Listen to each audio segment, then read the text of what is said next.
Good morning, everyone, and welcome to my channel. Today, we are going to revise our leave rules. So, here we begin. It says, first of all, 1st of June 1972 को आए थे और इनका short title क्या है आपका?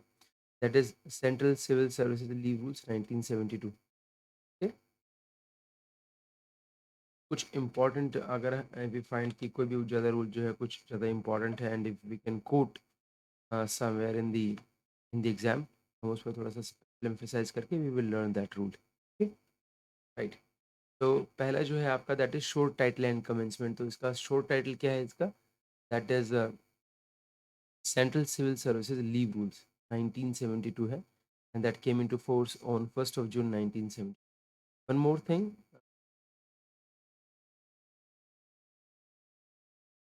हो सके तो kindly get one page and write down the date because sometimes they ask the date also. On a piece of paper आप कहीं पर भी लिख लीजिए where you can find those dates later to revise that because इस तरीके से तो याद नहीं हो पाएगा, है ना. तो एक पेज पर लिख लीजिएगा कहीं पर and paste that page somewhere that you can do that. ये आपका जो डेट है ना लीव रूल्स किसी पेज पर लिख के और चिपका दीजिए कहीं पर. आप ज़्यादातर मतलब जो है देख सकते, ठीक है. What I am doing right now, first of right this first of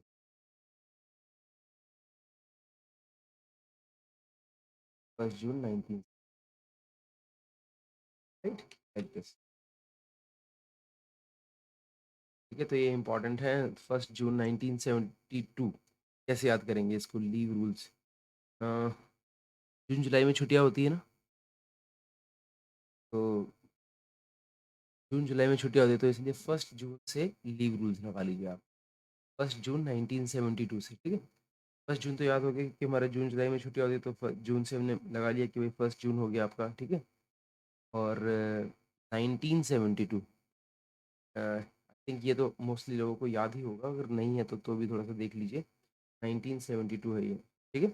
1st of June 1972, 1st of June 1972, ठीक है. 1st of June 1972. तो 1st June 1970 आपको याद करना पड़ेगा, इसको कैसे भी करके इसको याद कर लीजिए, right. Now the extent of application कि कहाँ कहाँ तक फैला है, जैसे कि इन रूल्स में बताया गया है.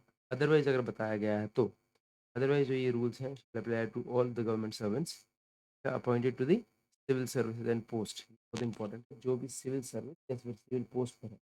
हमें पता है सिविल सर्विसेज का मतलब क्या है और सिविल पोस्ट का मतलब क्या है. सिविल सर्विस का मतलब है आपका जैसे यूपीएससी के द्वारा जो ग्रुप ए सर्विसेज होती हैं, ठीक है, या फिर और अदर जो सिविल सर्विसेज होती हैं. और पोस्ट का मतलब है यहाँ पर डिफेंस की पोस्ट, मतलब कि जैसे जो लोग सिविलियन हैं और डिफेंस में वर्किंग है, डिफेंस में जो सिविलियंस वर्किंग है they are known as post, right. Civil post बोला जाता है इनको, राइट. तो ये जो रूल है एप्लीकेबल है to those people also like to civil service and civil post in connection with the affairs of the union. ये बहुत इंपॉर्टेंट लाइन है. दैट इज अगर उनका जो वर्क है if that is related to in connection with the affairs of the union, ठीक है, उनके ऊपर रूल एप्लीकेबल होंगे. But shall not apply to, किन के ऊपर अप्लाई नहीं होंगे? रेलवे सर्वेंट पर अप्लाई नहीं होंगे, कैजुअल लेबर पर जो डेली रेटेड या पार्ट टाइम एम्प्लॉयमेंट करते हैं, पेड फ्रॉम कंटिजेंसीज जिनको दिया था जैसे वेजेस वगैरह लेबर वगैरह दिया था, कोई भी वर्कमैन है एम्प्लॉयड है इंडस्ट्रियल इस्टेब्लिशमेंट में, वर्क चार्ज इस्टेब्लिशमेंट्स है, ठीक है. All India services because they have got separate rules. Personnel locally recruited for service in diplomatic council, locally recruited तो उनके ऊपर भी एप्लीकेबल नहीं होंगे.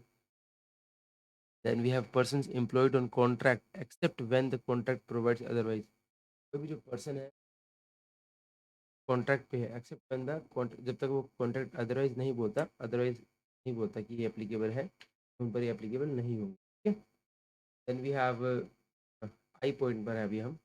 Person respect of whom special कोई प्रोविजन अगर बनाया गया है बाय द कॉन्स्टिट्यूशन और बाय एनी अदर लॉ, ठीक है, तो उनके ऊपर नहीं होंगे. कोई भी फंडामेंटल रूल्स या फिर सिविल सर्विस रेगुलेशन है जो जो पर्सन जो है गवर्न करते हैं, क्योंकि जो भी पर्सन गवर्न होते हैं, ठीक है, for the purpose of living by the fundamental rules और द सिविल सर्विसेज रूल्स, तो उनका ऊपर भी ये एप्लीकेबल नहीं होंगे. जो फंडामेंटल रूल्स या फिर सिविल सर्विसेज मिलते हैं और ये नहीं। और जो भी पर्सन जो है serving under central government department on deputation from state government, ये बहुत इंपॉर्टेंट है। Person serving under central government department on deputation from state government और एनी फॉर अनलिमिटेड ड्यूरेशन, ये सबसे इम्पॉर्टेंट पॉइंट है आपका। कोई भी जो पर्सन है वो अगर यहाँ पर वर्किंग है, जबकि जैसे मान लीजिए कोई स्टेट गवर्नमेंट से आके if someone is working under the central government, तो उनके ऊपर वो जो लिमिटेड ड्यूरेशन है ना, उस ड्यूरेशन के लिए ये रूल्स एप्लीकेबल नहीं होंगे। That's really very very very important, ठीक है। हालांकि इससे हमें रूल भी मिलेगा आगे, बट अभी इसको याद कर लीजिए। अभी दो इंपॉर्टेंट पॉइंट हमारे पास निकल के आए हैं यहाँ पे। क्या क्या आया है? दैट इज 1 जून 1972, ये एक इम्पॉर्टेंट पॉइंट है, ठीक है। 1 जून 1972। और सेकेंड वाला पॉइंट है कि कोई भी पर्सन जो जो कि सेंट्रल गवर्नमेंट से स्टेट गवर्नमेंट पे आया है डेपुटेशन, उनके रूल एप्लीकेबल नहीं हो, ये इंपॉर्टेंट है। देन वी मूव टू, ये हमारा देखिए, हमारा रहा ये आपका फर्स्ट रहा शोर टाइटल, दूसरा रहा एक्सटेंट ऑफ एप्लीकेशन, थर्ड हमारा आता है डेफिनेशंस क्या क्या है। तो यहाँ पर एडमिनिस्ट्रेटर मतलब क्या? एडमिनिस्ट्रेटर मतलब जो भी एडमिनिस्ट्रेटर ऑफ यूनियन टेरिटरी है। Then we have audit officer. Audit officer का मतलब है अकाउंट और ऑडिट दोनों को इंक्लूड किया है, what ever his official designation, ठीक है। जिसके सर्कल में office of the government is situated, तो वो ऑडिट ऑफिसर, चाहे वो अकाउंट ऑफिसर हो चाहे वो ऑडिट ऑफिसर हो, दोनों को ही इंक्लूड किया गया, राइट। आता है अथॉरिटी कंपेरेंट टू ग्रांट लीव। अब अथॉरिटी कौन है कंपेरेंट जो ग्रांट लीव को लीव दे सकती है?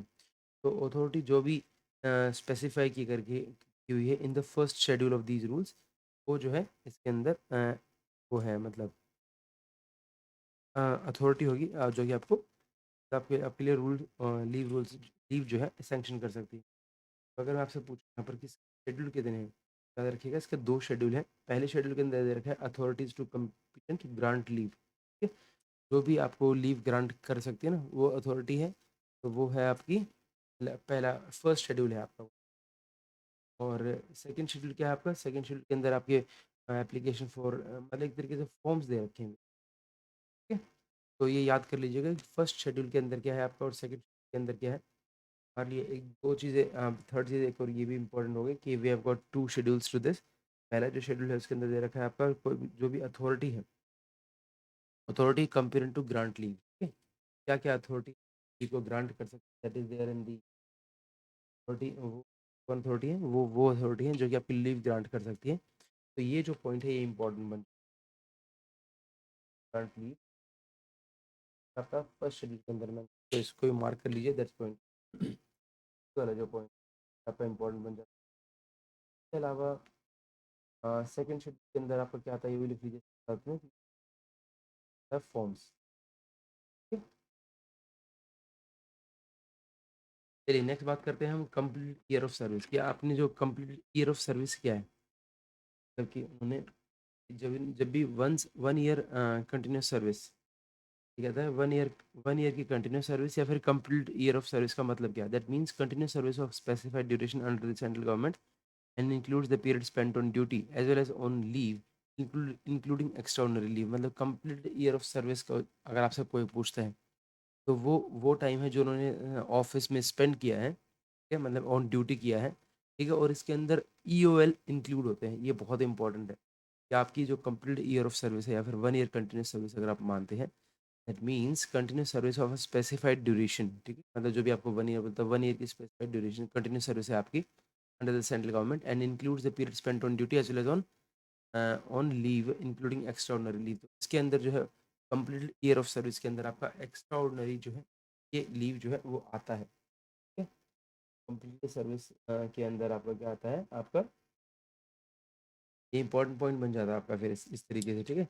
आपका ये एक्स्ट्राऑर्डिनरी लीव ये आपका काउंट किया जाता है इन case of complete year of service के अंदर, ठीक है। ये इंपॉर्टेंट है, इसको भी आप इंपॉर्टेंट मार्क कर लीजिए, डी पॉइंट भी। तो बोलता है date of retirement. Date of retirement का मतलब क्या है? मतलब जिस दिन भी आप रिटायर होते हैं in relation to government servant, means afternoon of the last day of the month. ये इंपॉर्टेंट है, ये क्वेश्चन भी आ रखा है एक बार। ये जो रिटायरमेंट है इसका मतलब आप क्या समझते हैं, मतलब किस किस समय से होती है? तो रिटायरमेंट का मतलब होता है जब भी आप afternoon of the last day of the month, जो भी आपका last day of the month, ठीक है, जिस दिन आपको सबको पता है कि जो रिटायरमेंट होती है वो last day of a month होती है, चाहे आपका डेट ऑफ बर्थ कभी भी हो, ठीक है। एक्सेप्ट फर्स्ट वाले केस में जो है उनको पहले कर देते हैं, अदरवाइज जो है सेकंड थर्ड फोर्थ जब भी हुआ हो तो आपको उसी मंथ के लास्ट में आपका last day of your retirement होता है, ठीक है। तो जब वो उसके भी आफ्टरनून में, ठीक है, उनके भी आफ्टरनून में of the last day the month is called, ठीक है, वो आपका जो है डेट ऑफ रिटायरमेंट। ये वाला जो है क्वेश्चन एग्जाम के अंदर तो important, date of retirement.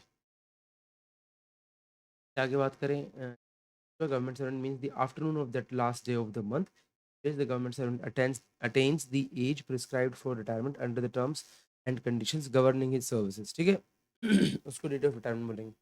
Next आता है आपका date of central department of central government. अब सेंट्रल गवर्नमेंट के डिपार्टमेंट कौन से का मतलब होता है कोई भी मिनिस्ट्री या डिपार्टमेंट सेंट्रल गवर्नमेंट का as notified from time time and includes Planning Commission. क्योंकि देखिए जब हम लीव्स की बात करते हैं तो लीव्स तो सबके ऊपर एप्लीकेबल है ना, ठीक है। तो यहाँ पर क्या क्या हमने बताया था कि जैसे आप मान लीजिए नॉर्थ ब्लॉक में वर्किंग है तो वहाँ से अब आप कर सकते हैं। जैसे राइट साइड में गए तो आप प्रेसिडेंट हाउस आ गया आपके पास, then you have vice president house, then we have prime minister office, ठीक है, prime minister secretariat not office, ठीक है। देन वी हैव पार्लियामेंट, सबसे पहले प्रेसिडेंट फिर वाइस प्रेसिडेंट, देन कैप्सैक है वहाँ पर, yes cabsec cabinet secretariat, then we have prime minister secretariat, ठीक है।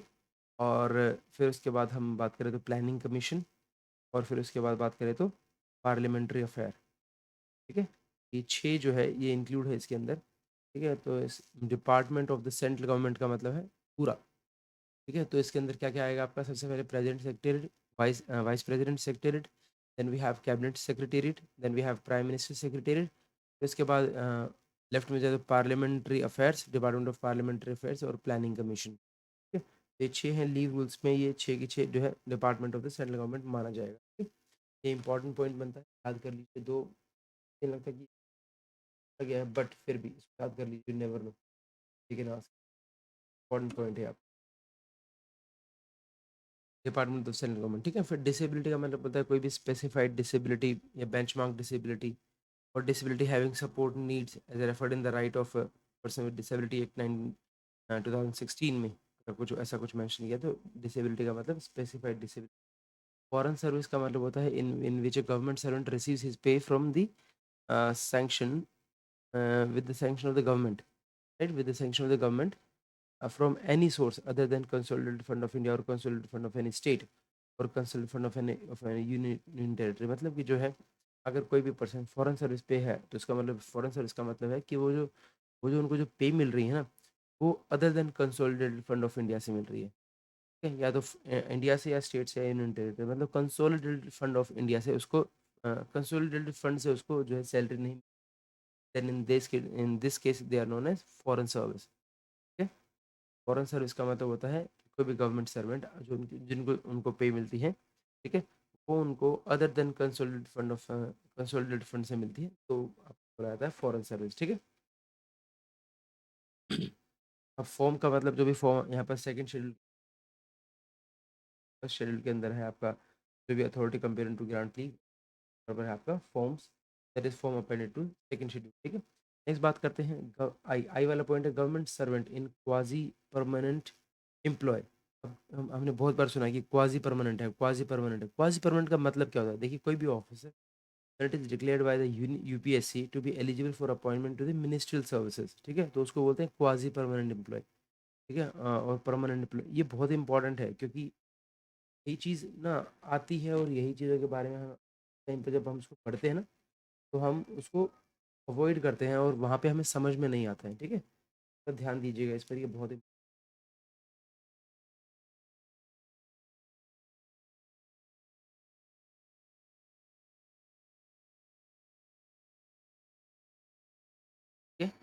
देन वी हैव, तो गवर्नमेंट में देखिए कोई भी ऑफिसर जिसको यूपीएससी ने डिक्लेयर कर दिया कि yes he is eligible for appointment to the ministerial services, ठीक है, and has been appointed to a temporary और ऑफिशिएटिंग वैकेंसी, या फिर देखिए या तो ये जिन्होंने यूपीएससी ने जिनको एलिजिबल किया अपॉइंटमेंट के लिए मिनिस्ट्रियल सर्विसेज, ठीक है, या फिर has been appointed to a temporary और officiating vacancy given to him in writing. Vacancy is expected to become permanent, but is not confirmed after complete 3 years continuous service. ठीक है, देखिए जहाँ पर कोई भी एक ऑफिसर है have been declared by the UPSC to be eligible for appointment to the ministerial services of government of India, has been appointed to a term, जिनको एलिजिबल किया और जिनको मिनिस्ट्रियल सर्विसेज के लिए मतलब यहाँ पर क्या है, यूपीएससी जिसको एलिजिबल करती है अपॉइंटमेंट के लिए टू द मिनिस्ट्रियल सर्विसेज, ठीक है, अपॉइंट किया जाता है टू अ टेम्पररी और या फिर ऑफिशिएटिंग वैकेंसी के अगेंस्ट में, ठीक है, on the understanding given to him, उसके साथ में एक अंडरस्टैंडिंग जो है उनको दी जाती है साथ में राइटिंग में, for to cup the appointment that vacancy जो है ना that is expected to become permanent, जो वैकेंसी है वो परमानेंट हो जाएगी वहाँ पर, but it is not confirmed after completion of 3 years, 3 years के बाद भी जो है वो कन्फर्म नहीं हो पाती है, but it is not confirmed after completion of 3 years continuous service, ठीक है। तो an officer who may be declared as quasi permanent under central service rules, वही इन ऑफिसर्स को बोला जाएगा, ठीक है। तो आपको पता होना चाहिए कि क्वाजी परमानेंट एम्प्लॉई बहुत इंपॉर्टेंट चीज़ें हैं, बहुत इंपॉर्टेंट डेफिनेशंस हैं, और ये जो है कहीं न कहीं ना जैसे मान लीजिए किसी दूसरे में कहीं पर दूसरी जगह पर दूसरे रूल्स में लगा लीजिए या एक्ट में लगा लीजिए, वहाँ पर एक्सप्लेन नहीं कर रखी है, but they have got the same similar meaning there also, right? तो इसलिए इम्पोर्टेंट है कहीं न कहीं आपको ये करना है, इसको याद करना है, राइट? ऑलराइट, तो ये हो गया है हमारा।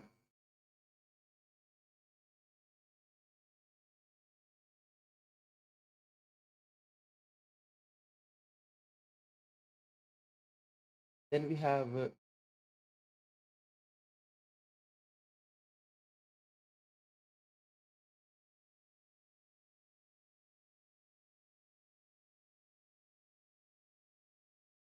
तो ये इम्पोर्टेंट पॉइंट है कहीं न कहीं आई वुड से, तो थोड़ा-सा कर लीजिएगा यार, this is really important that government servant in a quasi permanent employee, जब भी कोई गवर्नमेंट सर्वेंट जो है क्वाज़ी अगर आपको बोला जाता है कि क्वाज़ी परमानेंट एम्प्लॉय है, दैट मीन्स वो गवर्नमेंट सर्वेंट, वो ऑफिसर जिनको यूपीएससी ने जो है एलिजिबल कर दिया है मिनिस्ट्रियल एम्प्लॉयमेंट के लिए, एक तरीके से मिनिस्ट्रियल सर्विसेज के लिए अपॉइंटमेंट के लिए है, ठीक है, और जिनको अपॉइंटमेंट किया जाता है टेम्पररी या फिर ऑफिशियल वैकेंसी, ठीक है, on the understanding given to him कि जो है ये सर्विस जो है ना in writing before to the vacancy, that vacancy जो है is expected to become permanent, ठीक है, ठीक है, बट इज नॉट कन्फर्म्ड, लेकिन वो कंफर्म नहीं की जाती है after completion of 3 years continuous service, ठीक है, एक्सपेक्टेड जो है वो उनको बोला जाता है कि expect vacancy is expected to become permanent, vacancy जो है एक्सपेक्ट की जा रही है कि परमानेंट हो जाएगी, but is not confirmed,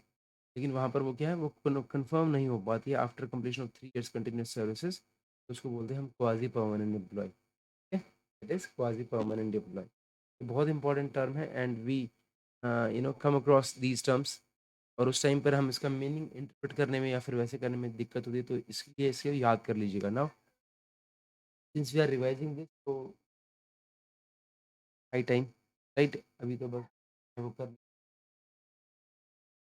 now we have government service in permanent employ, इसका मतलब क्या है कि परमानेंट एम्प्लॉय है, इसका मतलब है means an officer who holds substantively or provisionally, या फिर प्रोविजनली भी ओके, या फिर सब्सटेंटिवली permanent post, or who holds a lien on a permanent post, who would have held a lien on permanent post had the lien not been suspended, तो उन सबको जो बोलता है वो परमानेंट एम्प्लॉय बोला जाता है। यहाँ पर एक वर्ड बोला गया है, ये कह रहे हैं यहाँ पर मीन्स एन ऑफिसर जो भी होल्ड कर रहा है सब्सटेंटिवली, तो समझ में आता है कि भाई तो सब्सटेंटिवली होल्ड कर रहा है मतलब, या फिर कहते हैं प्रोविजनली सब्सटेंटिवली, या तो इसको प्रोविजनली सब्सटेंटिव कर रहे हैं, ठीक है, है प्रोविजनल, प्रोविजनल मतलब बनता है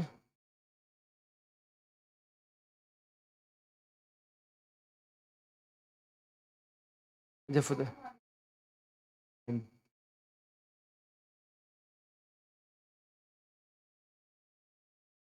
तो प्रोविजनली का मतलब होता है एक तरीके से फॉर द टाइम बीइंग के लिए, ठीक है, सब्सटेंटिवली भी बोल रहे हैं और प्रोविजनली भी बोल,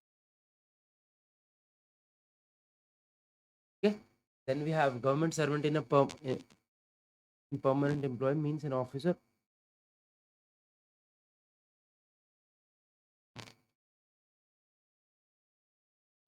who holds substantively or provisionally substantively a permanent post, or who holds a lien on a permanent post, or who would have held a lien on permanent post had the lien not been suspended.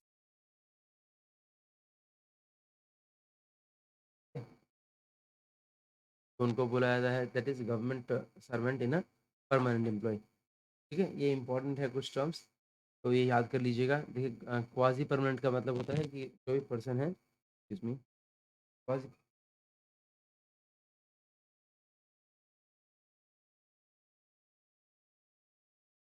Quasi quasi permanent का मतलब होता है कि कोई भी person है, कोई भी ऑफिसर यूपीएससी के द्वारा जो है अपॉइंट किए जाते हैं, ठीक है, एलिजिबल किए जाते हैं to appoint for a temporary और ऑफिशियल वैकेंसी।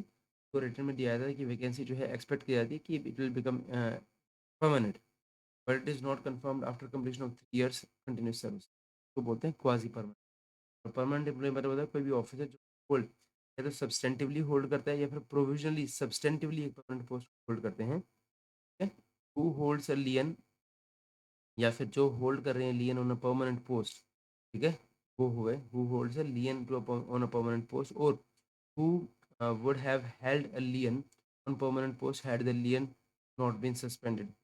तरीके से मतलब यहाँ पर मैं government servant in permanent employ का मतलब मेरे ख्याल से वो ये कहना चाह रहे हैं कि जैसे जो मैं इंटरप्रेट कर पा रहा हूँ, कोई भी पर्सन जैसे मान लीजिए कोई ऑफिसर ऑफिसर्स दूसरी सर्विसेज एक्सेप्ट, मतलब जैसे डेपुटेशन पर जब ऑफिसर्स आते हैं ना, सीनियर ऑफिसर्स आते हैं, जैसे कि मान लीजिए आईएएस आईपीएस अदर सर्विसेज से जो है, जब वो ऑफिसर आपके पास यहाँ पर सेंट्रल गवर्नमेंट में मिनिस्ट्री के लिए आते हैं अपॉइंटमेंट के लिए, तो उस टाइम पर जो ऑफिसर्स आते हैं उनको शायद क्वाजी परमानेंट एम्प्लॉय बोला जाता है, पहली चीज़, ठीक है? जिनको ये बोला जाता है कि भाई हाँ जो appointed on temporary capacity officer official vacancy, तो राइटिंग में दिया था कि वैकेंसी जो है बिकम परमानेंट और but it is not confirm after completion of 3 years continuous services, right. इसके अलावा जो दूसरा वाला बोला गया है आपको गवर्नमेंट सर्वेंट ने परमानेंट एम्प्लॉय, तो मुझे लगता है कि वो भी वही ऑफिसर्स हैं, बट इस केस में क्या है, they hold सब्सटेंटिवली or provisionally substantive, यहाँ पर एक परमानेंट पोस्ट होल्ड करते हैं, ठीक है, जहाँ पर जो हु होल्ड्स अ लियन, जो कि अपने आप में यहाँ पर ये एक लियन तो होल्ड करते ही ना, because they are there on the permanent post, who holds a lien on a permanent post, ठीक है, or who would have held a lien on a permanent post had the lien not been suspend, वो बोलते हैं permanent employ, ठीक है। फिर बोलते हैं head of a mission. Head of a mission जो है फॉरेन उसमें किया जाता है, दैट इज कोई भी एम्बेसडर हो गया या फिर चार्ज अफेयर्स, उनको बोलते हैं मिनिस्टर, या फिर कौंसल जनरल या फिर हाई कमिश्नर और any other authority declared as such by the central government in the country, ठीक है, तो बोला है। Then we have military officer, मतलब कोई आर्म फोर्सेज की कोई भी ऑफिसर जो कमीशन ऑफिसर है या फिर ऑनररी ऑफिसर है, और ऑनररी जूनियर कमीशन ऑफिसर है, फिर कमीशन ऑफिसर है, या फिर ऑनररी कमीशन ऑफिसर है, या फिर एक ब्रांच लिस्ट ऑफिसर होते हैं नेवी के अंदर, एयरमैन में कोई मास्टर वारंट ऑफिसर है, ठीक है, तो उनको सबको इंक्लूड किया है। Now we have vacation department. Department जो टीचर्स वाले जो होते हैं जिनको छुट्टियाँ मिलती है ना, इस तरीके से vacation department means department department which regular allowed, जहाँ पर रेगुलर अलाउ की जाती है, during which government servant serving in the department are permitted to absent from duty. They are permitted to absent from duty, absent लिखा हुआ, word क्या लिखा हुआ, they are permitted to absent from duty, लिखा they are permitted to leave from duty, they are permitted absent from duty, आप absent रह सकते हैं, ठीक है? तो ये एक वर्ड अभी बहुत कंफ्यूज कर देते हैं ये वर्ड्स वहाँ पर एग्जाम के टाइम पे, हम सोचते हैं कि होगा या नहीं होगा, तो इसलिए याद याद कीजिएगा इसको, चाहिए permitted to be absent from duty. ये फिर बोलते हैं words and expression use here in not defined but defined fundamental rules. जो भी यहाँ पर डेफिनेशन नहीं दी गई, जो एफआरएसआर की डेफिनेशन है वो आपकी इस पर रूल एप्लीकेबल, ठीक है। हमारा पहला आया आपका short term and title, then second आया आपका एक्सेप्ट ऑफ एप्लीकेशन, और थर्ड नंबर पर था आपका डेफिनेशन। फोर्थ नंबर पर बात करते हैं गवर्नमेंट सर्वेंट ऑन टेम्पररी और on a foreign service. Foreign service का आपको पता चलिए, फॉरेन सर्विस मतलब कोई पर्सन जो जिनका जो पे है वो कंसोलिडेटेड फंड ऑफ इंडिया से नहीं मिलता है, कंसोलिडेटेड फंड से नहीं मिलता, चाहे इंडियन हो चाहे स्टेट हो चाहे यूनियन टेरिटरी हो, ठीक है? कोई भी गवर्नमेंट सर्वेंट अगर टेम्पररी ट्रांसफर किया था या फिर कोई फॉरेन सर्विस में जाता है, तो उस केस में गवर्नमेंट सर्वेंट जो है to whom these rule apply shall continue to be governed by these rules। तो कोई भी गवर्नमेंट सर्वेंट है अगर वो अगर मान लीजिए तो कहीं पर उनका टेम्पररी ट्रांसफ़र भी किया जाता है ना, इवन टू इंडियन रेलवे और टू अ स्टेट गवर्नमेंट और टू अ फॉरेन सर्विस, ठीक है? विद इन इंडिया, ठीक है? विद इन इंडिया किया जाता है तो उसमें कोई प्रॉब्लम नहीं है। These rules shall continue to be governed, ठीक है? Foreign service within India, अगर आप विद इन इंडिया हैं इसमें, क्या है? आपको ये रूल एप्लीकेबल होंगे। गवर्नमेंट सर्विस जो यहाँ पर shall apply continue to be governed by current temporary transfer to the Indian railway, चाहे आप रेलवे जाइए, चाहे स्टेट गवर्नमेंट जाइए या फिर फॉरेन सर्विस में विद इन इंडिया कहीं पर भी चले जाइए, यस आपके ऊपर एप्लीकेबल होंगे। दूसरा बोलते हैं किस government servant on foreign service outside India including UN agencies, ठीक है? विद इन और यूएन एजेंसीज को चाहे विद इन हो या फिर आउटसाइड इंडिया और on temporary transfer to the armed forces को भी चले आते हैं आप even shall apply only to the extent provided in terms and conditions of a foreign service transfer। तो वहाँ पर जो है किसी आप फॉरेन सर्विस में हैं तो सिर्फ उसी एक्सटेंट तक एप्लीकेबल होंगे जो कि टर्म्स एंड कंडीशंस में दे रखी है आपकी फॉरेन सर्विस, ठीक है? वो उसी उसी एक्सटेंट तक होंगे जो उन्होंने टर्म्स एंड कंडीशन में दे रखी है। इम्पोर्टेंट कि अगर आपके आप जो है फॉरेन सर्विस पे जाते हैं, ठीक, टेम्पररी ट्रांसफर टेम्पररी ट्रांसफर होता है आपका इवन टू इंडियन रेलवेज या स्टेट गवर्नमेंट या foreign service within India अगर होता है आपका एप्लीकेबल होंगे। लेकिन अगर आपका ट्रांसफर जो है तो फॉरेन सर्विस आउटसाइड इंडिया होता है या फिर यूएन एजेंसी और टू द आर्म्ड फोर्सेज, या तो आउटसाइड इंडिया और टू द आर्म्ड फोर्सेज अगर होता है, ठीक है, then these rules shall apply only to the extent provided in the terms and conditions, ठीक है? अंदर दो इंपॉर्टेंट लाइन है, एक तो आउटसाइड इंडिया कर लीजिए पॉइंट नंबर 2 में और एक आर्म्ड फोर्सेज कर लीजिए, ठीक है? इंडिया और ये होता है तब इन केस में जो है आपके टर्म्स एंड कंडीशंस है उनके अकॉर्डिंग आपके रूल एप्लीकेबल, मतलब उनके अकॉर्डिंग आपको काम करना है, ये रूल नहीं चलेगा।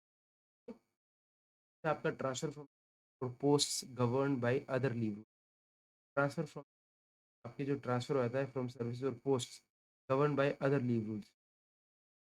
ट्रांसफर फ्रॉम क्या रहा है, मतलब जब आपका ट्रांसफर फ्रॉम होता है मतलब वहाँ से होता है, ठीक है? वहाँ से आप कोई ऐसे सर्विस जा रहे हैं जो कि जहाँ पर जो है अदर लीव रूल्स चल रहे हैं, उस केस में क्या?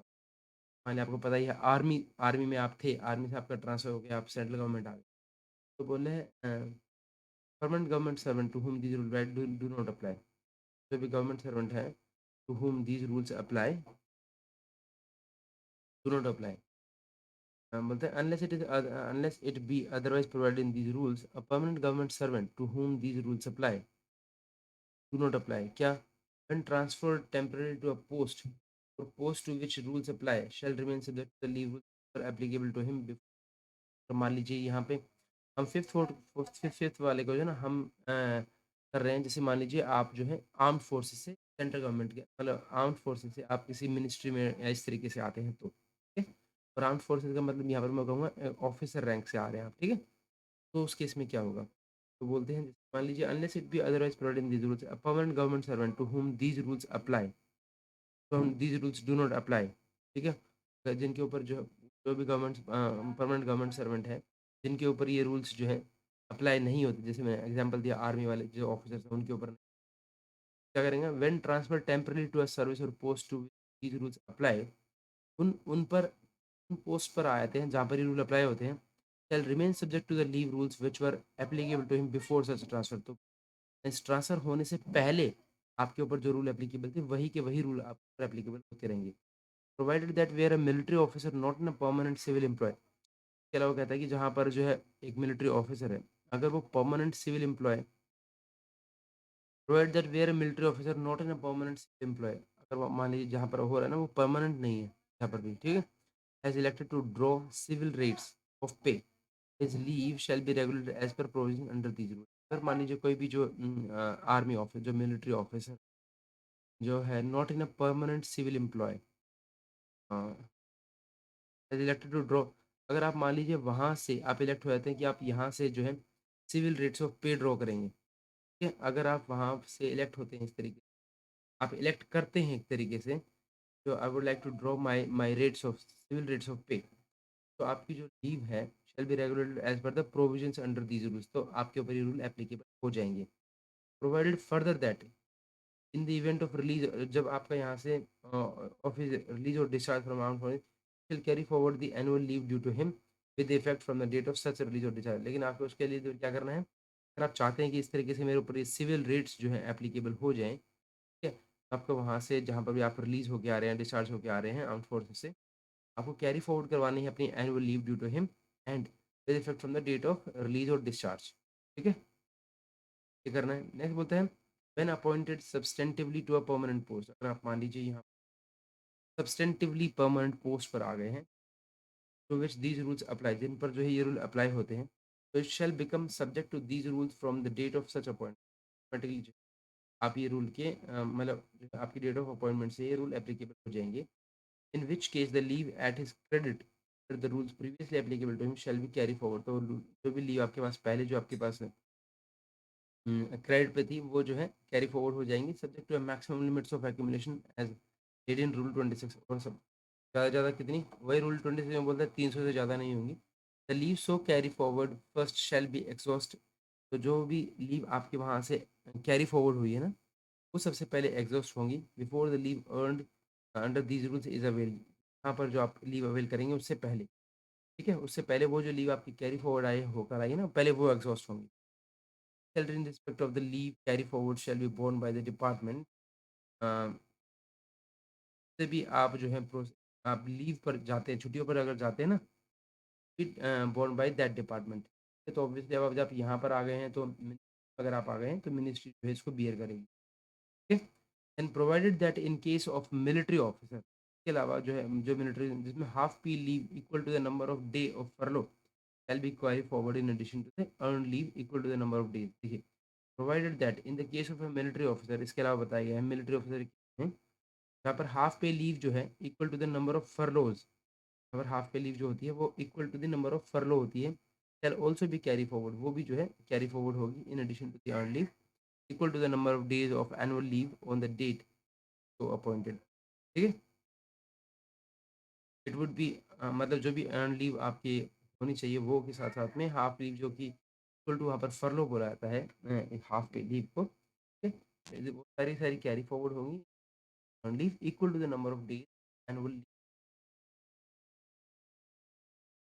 फॉरवर्ड होंगी in addition to earn leave. हाँ, इसके साथ साथ में earn leave equal to the number of days of annual leave the date ही appoint, number of days of annual leave on the date he is appointed, permission to grant him under the armed force, वहाँ पर arm force के under में है वो सारी सारी applicable हो जाएंगी।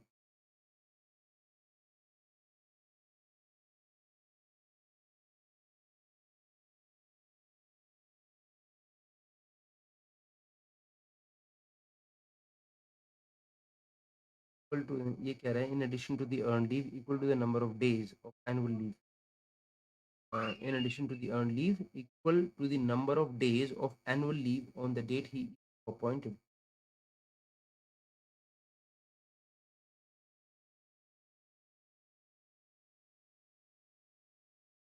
In addition to earned leave equal to the number of days,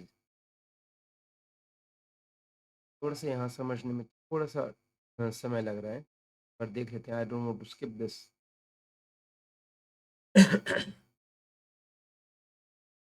जो military officer half pay leave, जो भी फरलो है, फरलो उनको वहाँ पे फरलो बोला तो वो लीव भी उनके पास ट्रांसफर हो जाएगी। ठीक है, in addition to the earn leave, जो भी अर्न लीव उनके पास है equal to the number of days annual leave. हाँ, वहाँ पर शायद मुझे लगता है कि अर्न लीव को ना ये एनुअल लीव बोला जाता है, तो वो भी जो है he is so appointed on the date he is so appointed. ठीक है, तो वो जो लीव्स हैं, जो अर्न लीव जो है ये कह रहा है in addition to earn leave, जो कि अर्न लीव जो यहाँ पर है that is equal to the number of days of annual leave, वहाँ पर एनुअल लीव बोला जाता है। The date he is appointed, जिस डेट को अपॉइंट होते हैं, permissible to grant him under leave the armed forces, तो परमिसिबल है वहाँ पर। ठीक है, बोलते हैं ट्रांसफर टू इंडस्ट्रियल एस्टेब्लिशमेंट, मान लीजिए आपका ट्रांसफर हो जाता है इंडस्ट्रियल एस्टेब्लिशमेंट में, कोई भी गवर्नमेंट सर्वेंट अगर मान लीजिए जिनके ऊपर ये रूल एप्लीकेबल है वो अपॉइंट हो जाता है किसी भी इंडस्ट्रियल एस्टेब्लिशमेंट के अंदर, ठीक है? इंडस्ट्री में जा रहे हैं तो ऑब्वियसली आपका वहाँ वहाँ पर जो है govern by the factory act, ठीक है? तो अथॉरिटी कंपेरेंट जो भी है, जो कि उनको लीव दे सकती है, question order granting cash equivalent of leave salary in respect of the earn leave, ठीक है? और हाफ पे लीव जो भी है उनके पास वो दे देंगे उनको, ठीक है? Subject to a maximum of 300 days और प्लस उनका डीएनएसएल जो डीए है वो मिलेगा। अब जो है जो गवर्नमेंट सर्वेंट है वो कहाँ जा रहे हैं? He is being appointed to a factory, मतलब इंडस्ट्री एस्टेब्लिशमेंट में हो रहे हैं तो उनके ऊपर फैक्ट्री एक्ट लागू हो जाएगा। एक गवर्नमेंट क्या करेगी अपने यहाँ से जो भी आपका लीव का, ठीक है, कैश कैश इक्विवेलेंट बन रहा है आपके लीव सैलरी का, ठीक है, 300 डेज का प्लस में हाफ, मतलब in respect of earn leave या फिर हाफ पे लीव दोनों को मिला के 300 रुपीज़ 300 डेज का जो बन रहेगा, ठीक है, वो आपको कैश में दे देगी, ठीक है। साथ साथ में उसको डियरनेस अलाउंस डीए दिया जाएगा जो भी उस लीव पर एप्लीकेबल होगा, ठीक है। In the event of his return to a post or service to with central leave, sir मान लीजिए वो जो है वापस आते हैं, in the event of his return वापस आते हैं वो, ठीक है, यहाँ पर ये रूल एप्लीकेबल होगा। The benefit of cash equivalent of leave salary payable shall be modified as under, तो उसको ऐसे मॉडिफाई कर देंगे, कैसे? ऑन सुपर एनुएशन पे क्या होगा? एनकैशमेंट ऑफ लीव जो है shall be subject to the condition that number of days, number of both earn leave and half pay leave for which encashment has already been allowed, ठीक है, वो does not exceed 300 days, ठीक है। मान लीजिए वो अब उस एस्टेब्लिशमेंट से वापस आते हैं तो जो छुट्टी उन्हें, जैसे मान लीजिए उस टाइम पे जिस टाइम पे वो गए थे उनको 200 डेज की हमने जो है लीव एनकैशमेंट दी थी। अब वो वापस आ रहे हैं तो वो जो है अब उनको सिर्फ 100 डेज की अब की बार मिलेगी सुपर एनुएशन पे। या फिर अगर वो प्रीमेच्योर रिटायरमेंट ले लेते हैं तो जो भी अनयूटिलाइज्ड अर्न लीव है ना और हाफ पे लीव है, that shall be subject to the condition that ये एनकैशमेंट जो ऑलरेडी बीन अलाउड ना वो एक्सीड नहीं करेगी 300 डेज, ठीक है। इस तरीके से हमारा अ, जो रूल है यहाँ पर हमारे जो है 6 रूल्स तक खत्म हो जाए, that is transfer to industrial establishment. देखिए जो आपका फर्स्ट रूल है आपका थोड़ा सा बस, I will not ask you to be, आपको लर्न नहीं करना है, आइडिया ले लीजिए इसके बारे में। पहला है शॉर्ट टाइटल कमेंसमेंट, दूसरा है आपका एक्सटेंट ऑफ एप्लीकेशन, थर्ड है आपका डेफिनेशन, फोर्थ नंबर पर government servant on temporary transfer और ऑन अ फॉरेन सर्विस, ठीक है। फिर आता है आपका ट्रांसफर फ्रॉम सर्विसेज और post govern by other leave rules, army act case हमने लगाई है। देन 6 नंबर पर है ट्रांसफर टू इंडस्ट्रियलिस्ट, ठीक है। ये आपका एक, मतलब इस तरीके से 6 रूल्स तक आपका कंप्लीट होता है। Then we move to next one, general conditions क्या-क्या हैं इसके। जनरल कंडीशंस बात करते हैं, मतलब 7th हमारा रूल आता है that is right to leave. ये राइट टू लीव तो बोलते हैं, बट ये हमेशा बोला जाता है कि लाइक जो लीव है ना that can not be claimed as of a right. तो आप उसको ऐसे नहीं क्लेम कर सकते कि ये मेरा राइट है, नहीं, that can not be claimed as of right. ये काफ़ी बार ये क्वेश्चन किया जाता है, बहुत इंपॉर्टेंट पॉइंट है, काफ़ी बार पूछा जाता है, leave can you claim leave as a matter of right? No, leave can not be claimed as a matter of right. ये बोलता है when the exigencies of public service, ठीक है। अगर मान लीजिए कोई भी पब्लिक सर्विसेज में कोई भी एग्जिस्टेंसीज होती है तो उस टाइम पर जो भी आपकी कोई भी लीव है उसको रिफ्यूज़ कर सकते हैं, ठीक है? उसको रिवॉक कर सकते हैं, जिस भी कॉम्पिटेंट अथॉरिटी ने उसको ग्रांट किया है, ठीक है। And it shall not be open that authority to alter, हाँ, एक बात बोलते हैं आपकी जो लीव है ना वो रिवोक की जा सकती है, रिफ्यूज़ की जा सकती है, लेकिन ऑल्टर नहीं की जा सकती, ठीक है। जो भी आपने अप्लाई की है ना, ड्यू एंड अप्लाइड है, आपके पास जो पेन जो मतलब जो भी छुट्टी बची हुई है और जो आपने अप्लाई करी है उसको आप ऑल्टर नहीं कर सकते। एंड अप्लाइड फॉर, ठीक है, except at the written request of the government servant, सिर्फ एक ही कंडीशन में वो जो आपकी छुट्टी है वो ऑल्टर होती है, जब आप जो है गवर्नमेंट सर्वेंट आप रिटन रिक्वेस्ट देते हैं, ओनली इन दैट केस ये होता है, ठीक है। तो ये आपकी रिफ्यूज़ की जा सकती है, आपकी रिवोक की जा सकती हैं, ठीक है, बट ऑल्टर नहीं की जा सकती, ऑल्टर नहीं कर सकते उसको except the written request. Written request आपकी गवर्नमेंट सर्वेंट से आएगी तभी वो ऑल्टर होंगे। बट यहाँ पे बोला गया है कि लीव जो है applied under rule 20 shall not be refused or revoked without reference to medical certificate whose advice shall be binding, वो है वो बाइंडिंग होगी। तो क्या कहते हैं आपका जो भी आपने लीव्स जो है अप्लाई कर रखी है अंडर रूल 20, जो भी रूल 20, अब रूल 20 क्या है तो कल कहा देख लीजिए, you have some idea about it. Rule number 20 कहता है आपका that is leave to government servant who is unlikely to fit to return to duty, मतलब मेडिकल केस में ऐसा कुछ हो रहा था कि वो ज्वाइन नहीं कर सकते हैं, उस केस में बोलता है कि अगर उस केस में लीव अप्लाई कर जाती है under rules rule 20 shall not be refuse, तो रिफ्यूज़ नहीं करनी है आपको और ना ही रिवोक करनी है without reference to medical authority. आप विदाउट कब तक, मेडिकल अथॉरिटी को रेफर किए बिना, उस एडवाइस शेल बी बाइंडिंग, और जिनकी जो एडवाइस जो मेडिकल ऑफिसर देंगे वो आपके ऊपर बाइंडिंग होगी, ठीक है। हालांकि जो आप कहते हैं कि जो है that can not be claimed as a matter of right, लेकिन उस केस में जहाँ पर जो पर्सन है वो डिसेबल हो गए हैं, ठीक है, कुछ ऐसी सर्कमस्टांसेस है जिनकी वजह से जो है person he can not continue in service, तो उस केस में जो है आपको लीव जो है अप्लाइड अंडर रूल 20, और अगर वो लीव अप्लाई करते हैं इस तरीके से तो वो शैल नॉट बी रिफ्यूज, ठीक है, और रिवोक करनी चाहिए without reference to medical authority, जब तक आप मेडिकल अथॉरिटी को रेफर नहीं कर दी थी, जिनकी जो एडवाइस वो बाइंडिंग हो गया, राइट। नेक्स्ट बात करते हैं आपका, एक और भी बात करता है leave should not only be denied during the last 10 year of service, जो है आपको यूजली मना नहीं करनी है, ठीक है। Regulation of a claim to leave, किस तरीके से जो है रेगुलेट होती है, तो लीव पर आप जो क्लेम करते हैं रेगुलेशंस क्या है, that is regulated by the rules in force at the time of leave is applied and for granted,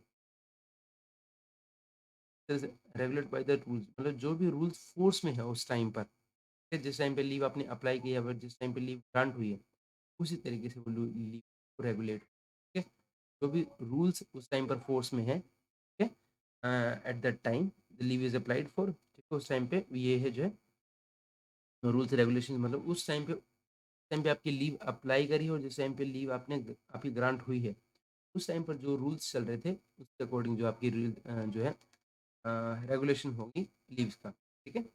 then we have effect of dismissal removal and resignation on leave at credit, तो ये कहते हैं कि अगर आपका government servant को dismiss कर दिया जाता है, रिमूव कर दिया जाता है या फिर रिजाइन दे देते हैं, तो उनका जो लीव है उस पर क्या फ़र्क पड़ेगा, बोलता है except as provided in rule 39, आपका जो क्या है जो रूल 39 के अंदर प्रोवाइड किया गया है वो 39 क्या कहता है आपका, दैट इज लीव और cash of leave beyond the date of retirement, compulsory retirement और क्विटिंग सर्विस, ठीक है। ये डेथ, वैलिडेशन और जो है चार यहाँ पर कंडीशन दे रखी हैं। जहाँ पर जो रूल 39 में बता रखा है, in this rule any claim to leave to the credit of a government servant who is dismissed, remove, who resigns from government servant ceases from the date of such dismissal or removal or resignation, ठीक है? मतलब जैसा rule 39 में बता रखा है उसके अलावा, मतलब उसको छोड़ के बोलता है एनी क्लेम टू लीव, जो भी आपका जो क्लेम है ना to the credit of the government servant who is dismissed, removed, or resigned from government service ceases from the date of such dismissal or removal or resignation, तो उस दिन से जो है आपका उनके ऊपर अधिकार खत्म हो जाता है।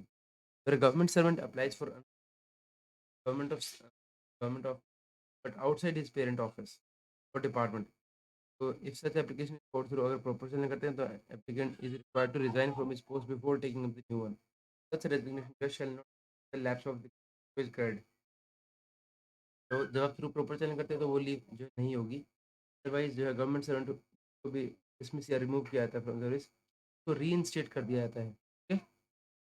तो shall be entitled to count his leave service, इसमें भी क्या होगा, will be entitled to count for his leave service prior to dismissal और रिमूवल एज द केस, किसी को रीइंस्टेट किया जाता है। Government servant who having retired और कॉम्पनसेशन, तो रिटायर कर दिया कॉम्पनसेशन सैलरी पेंशन पे या फिर ग्रेचुटी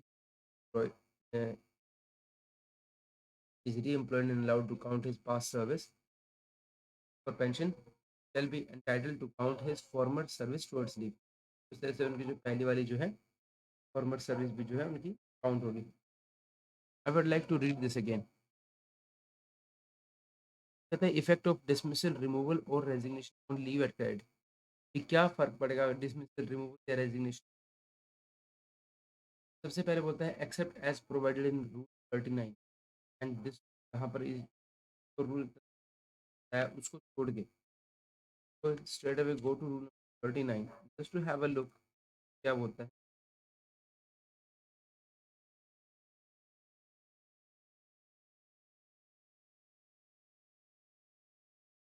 थोड़ा सा हम रूल को पढ़ लेते हैं क्या कहते हैं। कहता है leave cash payment in lieu of leave beyond the date of retirement, compulsory retirement or quitting of service.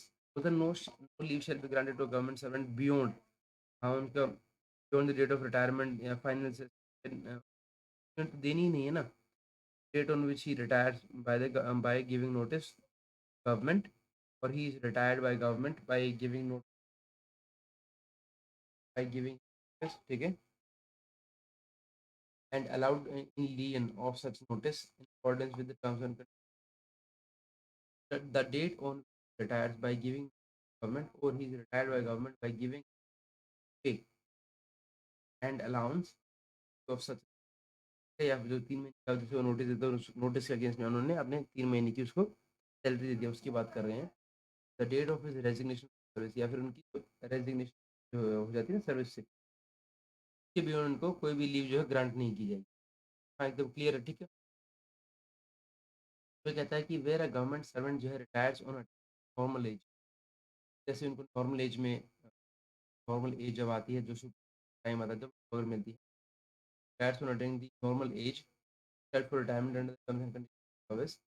Authority compared to grant leave shall sue to issue an order वो तरफ से sumoto एक issue करेंगे। sumoto जो है अपनी तरफ से करेंगे order granting him cash equivalent of leave salary both earn and half pay leave ठीक है। If any at is credit of the government servant or the government servant subject to a maximum of 300 days. The cash equivalent of leave salary under clause A जो जो अभी हम जिसके बात किया किस तरह से कैलकुलेट की जाएगी कैश इक्विवेलेंट अर्न लीव क्या गए पे जो है admissible on the date of retirement plus में dearness allowance divided by 30 multiplied by number of days. Yearly half pay leave का भी इसी ओवरऑल लिमिट तो आपको पता ही है इंक्लूड बोथ अर्न लीव और हाफ पे मिला के जो है 300 नहीं होनी चाहिए। Make up that shortfall in earn leave no no commutation half pay leave shall be permissible. Make up the shortfall मान लीजिए आपकी जो है शॉर्टफॉल हो रही है earn leave no commutation pay commutation allowed नहीं है हाफ पे शैल बी परमिसिबल ठीक है।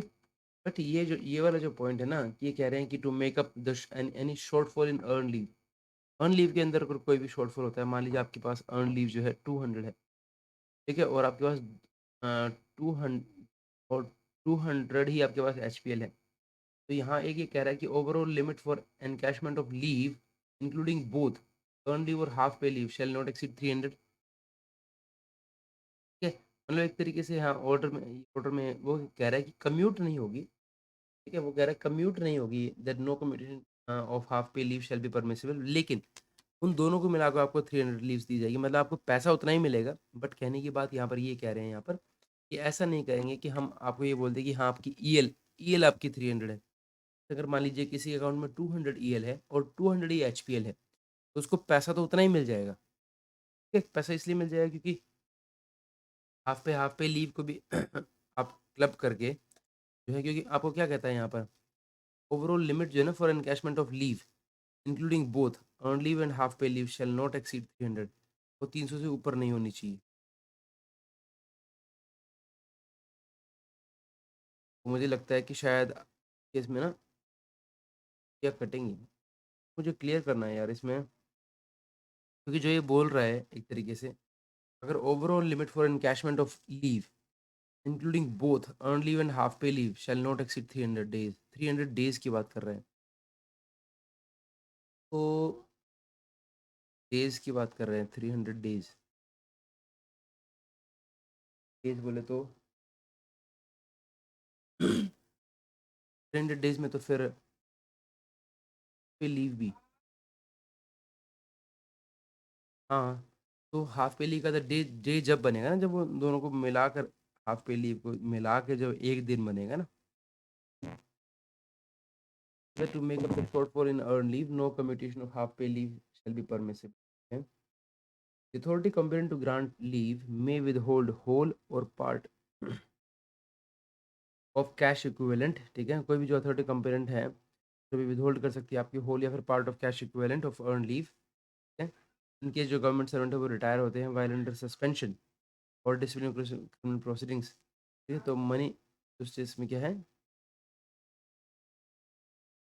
आपको जो कॉम्पिटेंट अथॉरिटी उसको लगता है कि कुछ जो मनी जो है वो रिकवरेबल है, तो उस केस में वो उसको विदहोल्ड कर सकते हैं, ठीक है।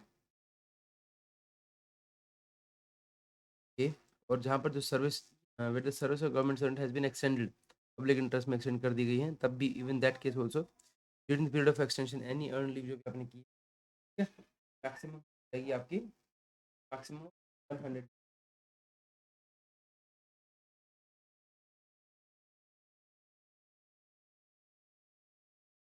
expiry of the period of cash equivalent half yearly yield of maximum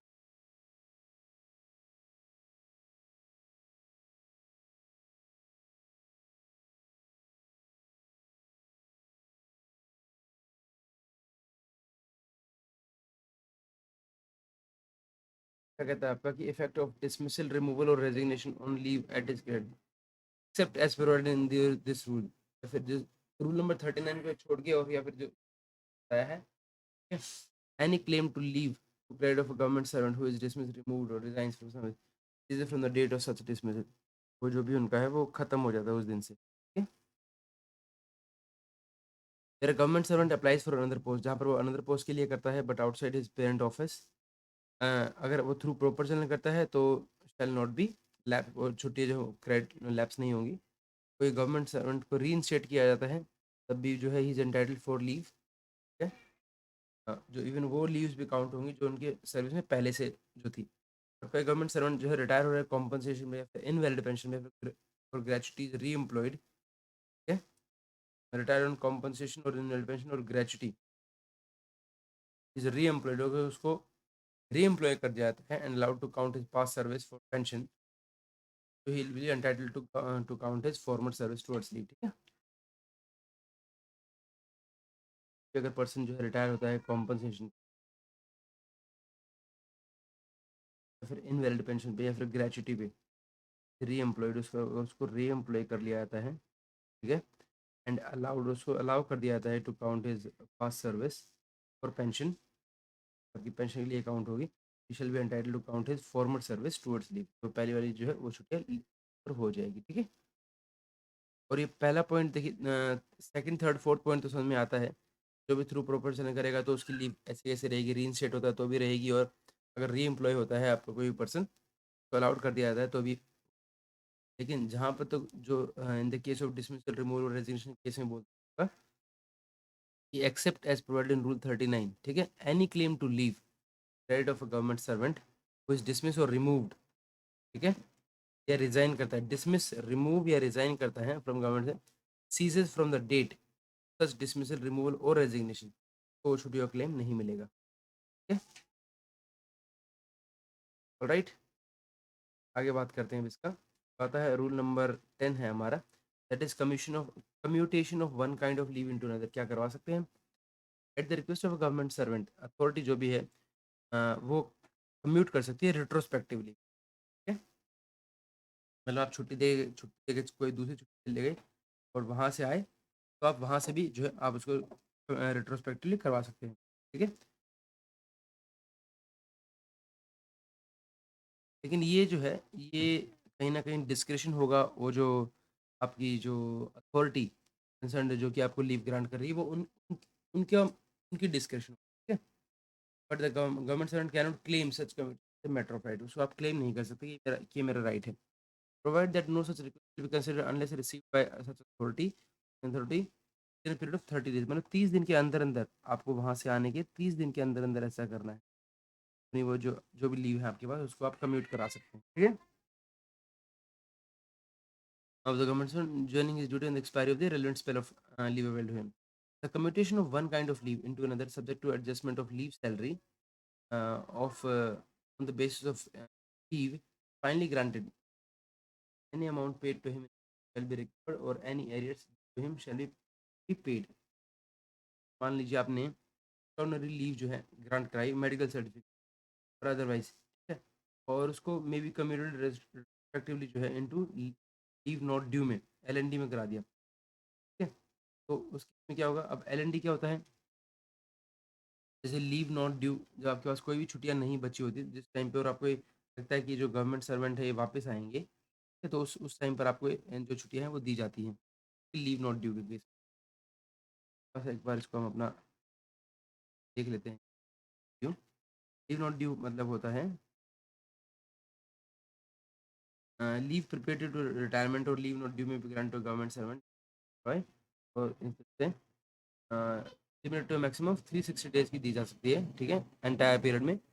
satisfy होता है कि हाँ ये जो पर्सन वापस आएंगे, and be shell be limited to half pay leave he is likely to earn thereafter, मतलब जितनी भी हाफ पे लीव आगे आगे जाके लेंगे वो उनके बेसिस पे उनको दी जाती है। और जो है it is debited against the half pay leave, ठीक है, एंड दैट में अर्न सब्सिक्वेंटली जो वो अर्न करेंगे। लीव नॉट ड्यू जो है वो की जाती है, जो भी टेम्पररी गवर्नमेंट सर्वेंट है उनको भी कर सकते हैं, अगर वो टीबी, लेप्रोसी या कैंसर या फिर मेंटल इलनेस से अगर सफरेंगे तो, for a period of not exceeding 360 days during the entire service, ठीक है। और जो है जो भी टेम्पररी पर्सन है उसको कम से कम 1 साल की सर्विस होनी चाहिए। Proceeds on leave is likely to last till his return to duty, ठीक है, and it is supported by a medical certificate. यहाँ पर ये कहता है कि एक्स्ट्रा ऑर्डिनरी लीव आपने ग्रांटेड, मेडिकल सर्टिफिकेट आपको दी गई, और अदरवाइज